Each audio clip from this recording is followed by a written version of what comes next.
இயேசு கிறிஸ்துவின் இனிய நாமத்தில் வாழ்த்துக்கள். இந்த நாளிலும் எசேக்கியேல் தீர்க்கதரிசியின் புஸ்தகம் 3வது அதிகாரம் 17ஆம் வசனத்திலிருந்து கடைசி வரை, அதாவது 27வது வசனம் வரையிலும் நாம் தியானிக்கப் போகிறோம்.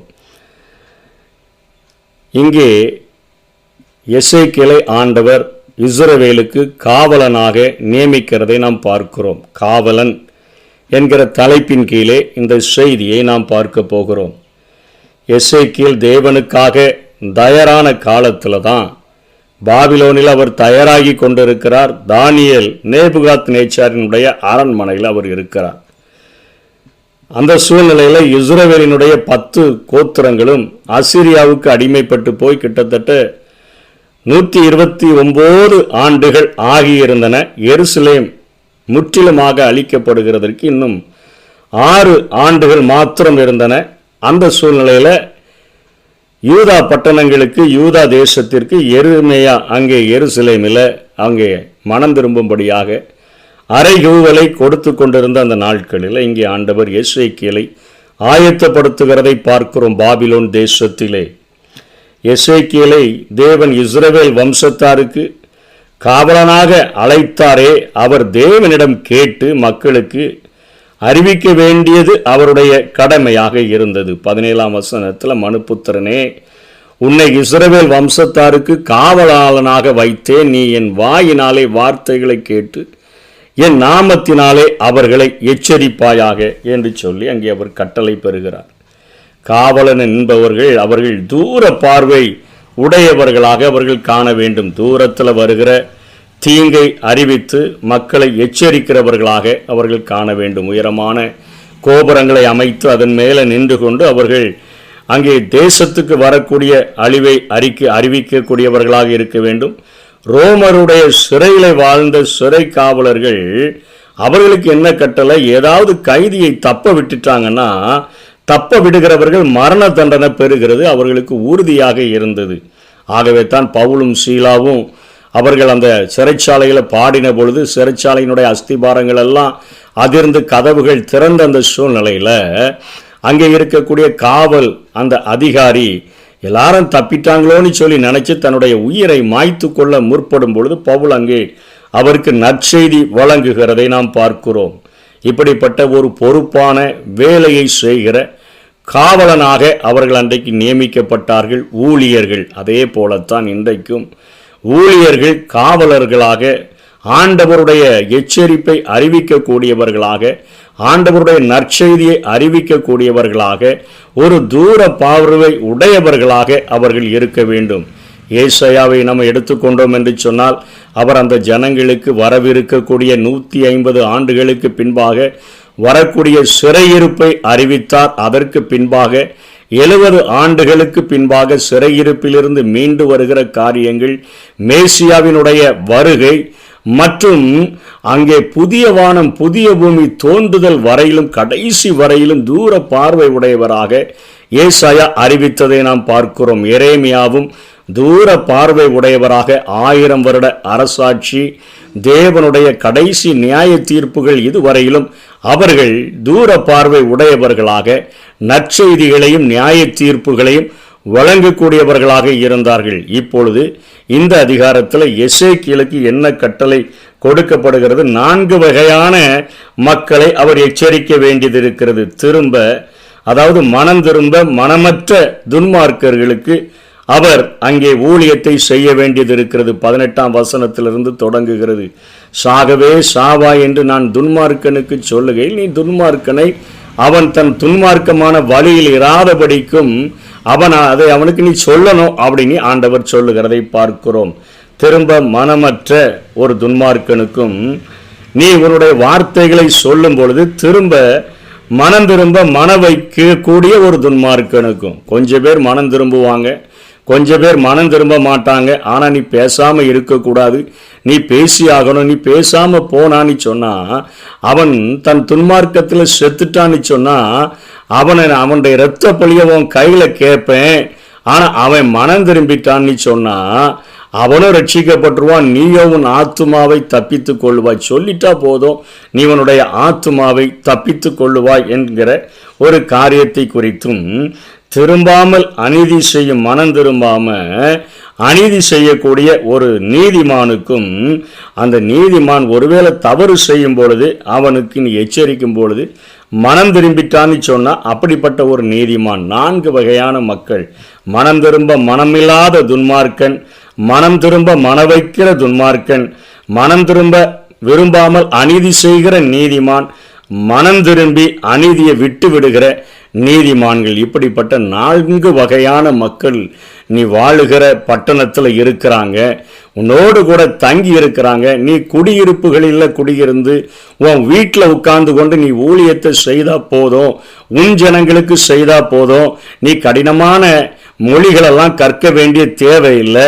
நீ ஊழியம் செஞ்சிட்டு மற்ற நேரங்களில் உன்னுடைய அறை வீட்டுக்குள்ளே போய் நீ பூட்டி கொண்டு நீ உன்னை அடைத்து கொண்டிரு. ஏன்னு சொன்னா, உன்மேல் கயிறுகளை போட்டு அவைகளால் உன்னை கட்ட போகிறார்கள். ஆகவே நீ அவர்களுக்கு உள்ளெல்லாம் போய் ஊழியம் செய்ய வேண்டாம், வீட்டில் உட்கார்ந்து அவர்களோடு கூட தங்கி நீ ஊழியத்தை செய்ய வேண்டும் என்று சொல்லுகிறதை நாம் பார்க்கிறோம். நான் உனக்கு சொல்லுகிற நேரத்தில் மட்டும் நீ பேசு, மற்ற நேரம் ஊமையாக இருப்பாய் என அவர்கள் கலக விட்டார்கள். நான் உன்னோட பேசும்போது மாத்திரம் உன் வாயை திறந்து நான் பேசுவேன். அதாவது ஊழியர்கள் அவர்கள் ஒரு கட்டுப்பாடோடு கூட வாழ வேண்டும் என்கிறதையும் இங்கே ஆண்டவர் கற்றுக் கொடுக்கிறதை பார்க்கிறோம். உலகத்தாரை போல செல்லுகிற இடங்களுக்கெல்லாம் செல்லணும், மனம் இருக்கிற இடத்துக்கெல்லாம் போகணும் என்பது அல்ல. ஆண்டவர் எங்கே இருக்க சொல்லுகிறாரோ அங்கே இருக்க வேண்டும், என்ன செய்ய சொல்லுகிறாரோ அதை செய்ய வேண்டும், எப்படி பேச சொல்லுகிறாரோ அப்படி பேச வேண்டும், யாருக்கு ஊழியம் செய்ய சொல்லுகிறாரோ அந்த காரியத்தை செய்ய வேண்டும். தூர பார்வை உடைய காவலனாக அவர்கள் இருக்க வேண்டும் என்கிறதை எசேக்கியேலுக்கு ஆண்டவர் கற்றுக் கொடுக்கிறதை பார்க்கிறோம். இவற்றில் காவலாளனுடைய கடமையானது அவர் எச்சரிக்கக்கூடிய காரியத்தை செய்யணும். அதை அவர் சரிவர செய்யாம போனால்னா காவலனும் தண்டனை பெறுவான் என்கிற காரியத்தையும் இங்கே ஆண்டவர் சொல்லுகிறார். ஏன்னு சொன்னா, நீ எச்சரிக்காம போனான்னு சொன்னா அவனுடைய இரத்த பழியை நான் உன் கைகளில் கேட்பேன். என்னதோ நடந்துட்டு போட்டு நான் அப்படியே எதையாவது நான் என் மனதில் தோன்றுகிறதை சொல்லுகிறேன்னு சொல்லி இருக்காத. என்னுடைய சத்தத்தை உன்னுடைய செவிகளில் கேட்டு நீ அந்த ஜனங்களுக்கு அறிவிக்க வேண்டுமென்கிற ஒரு கட்டளையை பெற்று ஊழியத்தை செய்ய ஆண்டவர் அழைக்கிறார். சுவிசேஷத்தை அறிவிப்பதுடன் நாம் எச்சரிப்பையும் வழங்குகிற ஊழியர்களாக வாழ வேண்டும் என்று சொல்லி ஆண்டவர் விரும்புகிறார்.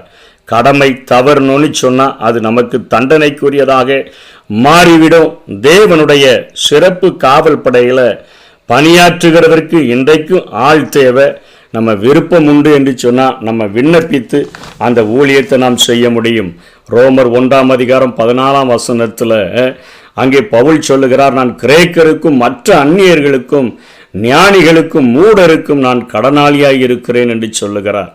1 கொரிந்தியர் 9:16 சொல்றாரு, சுவிசேஷத்தை நான் பிரசங்கித்து வந்தும் மேன்மை பாராட்ட எனக்கு இடமில்லை, அது என்மேல் விழுந்த கடமையாய் இருக்கிறது. சுவிசேஷத்தை நான் பிரசங்கியாது இருந்தால் எனக்கு ஐயோ. இதை தான் இங்கே எசேக்கியேலுக்கு சொல்லுகிறார். நீ சொல்லன்னா அந்த இரத்த பலியை உன் கையில் கேட்பேன்னு சொல்றாரு. சுவிசேஷத்தை அறிவிப்பதுடன் எச்சரிப்பையும் நம்ம வழங்கணும். கடமை தவறுதல் நமக்கு தண்டனைக்குரிய ஒரு காரியமாக இருக்கிறது. மூடி பிரசங்கியார் வல்லமையாக பயன்படுத்தப்பட்ட நாட்களில் கூட்டத்தை முடித்துவிட்டு ஒரு நாள் மிகுந்த களைப்போடு கூட தான் தங்குகிற ஒரு அறைக்கு வந்திருந்த பொழுது அங்கே 12 மணி அவர் படுப்பதற்கு ஆகிவிட்டது. அந்த நேரத்தில் அவரை வழிநடத்தின ஆவியானவர் அவரிடத்தில் பேசுகிறார். மகனே, பக்கத்து அறையில் ஒரே ஒரு ஆள் இருக்கிறான், அவனுக்கு என்னை பற்றி நீ சொல்ல வேண்டும் என்று சொன்ன பொழுது அவர் சொன்னார், ஆண்டவரே, நீர் எல்லாவற்றையும் அறிந்திருக்கிறீர். எவ்வளோ கஷ்டத்தோடு கூட நான் ஊழியத்தை செய்துட்டு எவ்வளவு டயர்டாக நான் படுத்திருக்கிறேன். என்னை இந்த நேரத்தில் போய் நீங்கள் இந்த காரியத்தை செய்ய சொல்கிறீங்களே, நான் காலையில் எழும்பி சொல்கிறேன் ஆண்டவரேன்னு சொன்னபோது ஆண்டவர் திரும்ப திரும்ப அவரோடு கூட பேசினார். ஆண்டவரே, ஒரு 4 மணி நேரம் படுத்துட்டு ஒரு 4 மணிக்கெல்லாம் நான் எழுந்து போய் நான் அந்த பக்கத்து அறையில் உள்ளவனுக்கு நான் உங்களை பற்றி சொல்லிடுறேன் ஆண்டவரே என்று சொல்லியெல்லாம் அவர் போராடி கொண்டிருந்த ஆவியானவர் போராடினார். இவர் அதற்கு மறுப்பு சொல்லிவிட்டு இவர் படுத்து விட்டார். இவர் படுத்து கிட்டத்தட்ட அரை மணி நேரம் 1 மணி நேரத்தில் அவருடைய ரூமுக்கு முன்பாக பயங்கரமான சலசலப்பு ஏற்பட்டது. என்ன அங்கே ஆட்கள் இங்கே அங்கமா ஓடுறாங்களே, என்ன நடந்துச்சுன்னு சொல்லி தன்னுடைய அறையை திறந்து பார்த்த பொழுது பக்கத்தில் இருந்த அந்த ரூமினுடைய அறை உடைக்கப்பட்டிருந்தது. அங்கே இருந்து ஒரு தூக்கில் தொங்கி மரித்து போன ஒருவனை இறக்கி கொண்டிருந்தார்கள். அதை பார்த்த மாத்திரத்தில் என்ன நடந்தது என்று சொல்லி கேட்டார். அவர் இப்பொழுதுதான் அவர் தூக்கிட்டு அவர் மரித்து விட்டார் என்கிற காரியத்தை மோடியின் இடத்துல சொன்ன பொழுது பயங்கரமாக கதறிக்கொண்டு நான் தான் அந்த கொலைகாரன் என்று சொன்ன உடனே அங்கே நின்றவர்களுக்கெல்லாம் மிகுந்த ஒரு அதிர்ச்சியாக மாறிவிட்டது. பூட்டின ஒரு ரூமுக்குள்ளே ஒருவன் தூக்கிட்டு அவன் தற்கொலை செய்து கொண்டிருக்கிறான், இவர் நான் கொலைகாரன் என்று சொல்லுகிறாரே என்று சொல்லி அவரிடத்துல அணுகி கேட்ட பொழுது அவர் கண்ணீரோடு கூட சொன்னார், என்னை வழிநடத்துகிற ஆவியானவர் என்னை இவனுக்கு இயேசு கிறிஸ்துவை பற்றி சொல்லும்படியாக என்னை அழைத்தார், என்னோடு கூட போராடினார். நான் 4 மணிக்கெல்லாம் எழும்பி சொல்லிடுறேன்னு சொன்னேன். ஆனால் அதற்கு முன்பாக இவன் தூக்கிட்டு தற்கொலை செய்து விட்டானே, இவனுடைய இந்த மரணத்திற்கு நான் தான் காரணம் என்று சொல்லி அத்தனையாய் துடிதுடித்து அழுதார். ஆண்டவருடைய சத்தத்தை கேட்டு அவருடைய வார்த்தைகளை செவிகளில் வாங்கி அவர் யார் யாருக்கு எப்படிப்பட்ட காரியங்களை, எப்படிப்பட்ட நற்செய்திகளை, எப்படிப்பட்ட எச்சரிப்புகளை அறிவிக்க சொல்லுகிறாரோ அந்த நேரத்தில் நம்ம சொல்லிட்டோன்னு சொன்னால் நிச்சயமாக அந்த ஆத்மாவை நம்ம மரணத்திற்கு தப்புவிக்க முடியும். நம்முடைய ஆத்மாவையும் நான் தப்பித்து நம்ம இரத்த பலிக்கு நீங்களாக முடியும். ஆகவே ஜாக்கிரதையோடு கூட இந்த காவலன் பொறுப்பை நிறைவேற்றுவோம். கர்த்தர் தாமே நம்மை ஆசீர்வதிப்பாராக. ஆமென். இறப்பின் வாசலில் நிற்கணுமே, இறப்பின் வாசலில் நிற்கணுமே, தேசத்திற்காய் கதறணுமே, என் தேசத்திற்காய் கதறணுமே, ஜெப ஆவி ஊற்றுமையா, ஜெபிக்கணுமே.